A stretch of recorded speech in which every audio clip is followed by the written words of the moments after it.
கர்நாடகாவில் இருந்து காரில் கடத்தி வரப்பட்ட 12 கிலோ கஞ்சா பறிமுதல். 4 பேர் கைது, போலீசார் விசாரணை.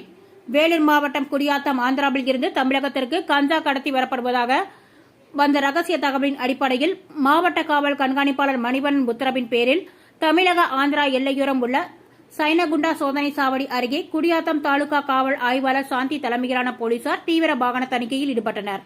அப்போது கர்நாடகா பதிவு எண் கொண்ட சொகுசு காரை தடுத்து நிறுத்தி சோதனை செய்தபோது அதில் 12 கிலோ கஞ்சா கடத்தி வரப்பட்டது தெரியவந்தது.